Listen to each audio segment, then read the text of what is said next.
Something shifted this past week and almost no one noticed. There was a protest outside a courthouse, and there was a doctor prescribing care across state lines and requirements for a fingerprint scan just to sponsor a visa. And if you didn't catch these stories, they probably seem like separate stories altogether, but they're not. They're signs of something deeper. A quiet redrawing of the boundary between government power and personal life. And here's the first one. The Department of Homeland Security just moved up the start date for a new rule. It gives federal officers more authority, shocking, to charge people with crimes. Not just on federal property, but near it.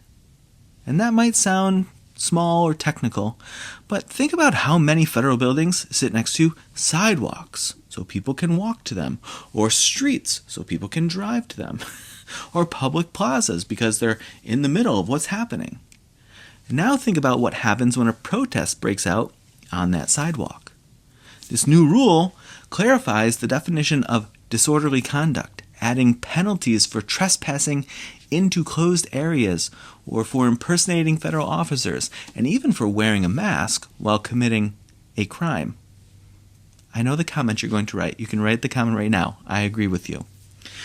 It also expands what counts as interference, like tampering with a federal computer system or flying a drone too close to a building. And so now the space just outside those buildings, the one you thought was public, that space may be treated as federal turf.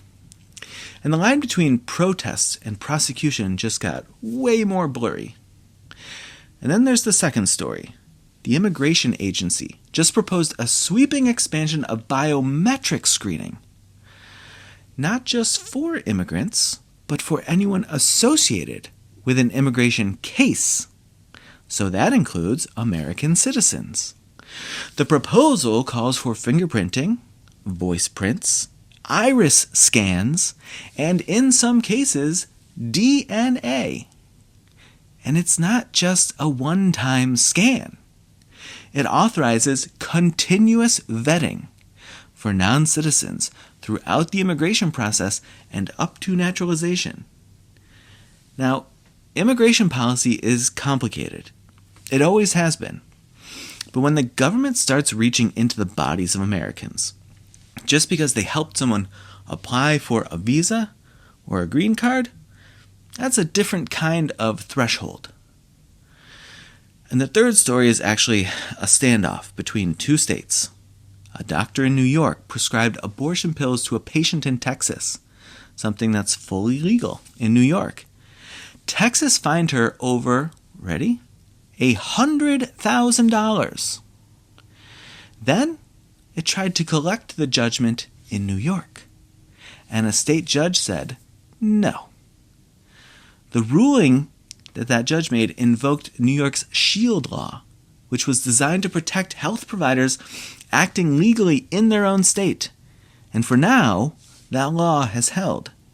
But you can feel the pressure of federal power expanding, and of state borders clashing, and of legal tools reaching just a little further each time so that they can pluck a strand of hair. And the truth is, yes, I'm going to say it, this isn't new. Every era has moments like this. The Alien and Sedition Acts, COINTELPRO, the PATRIOT Act.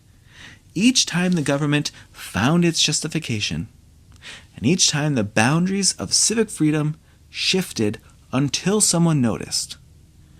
So here's the thing.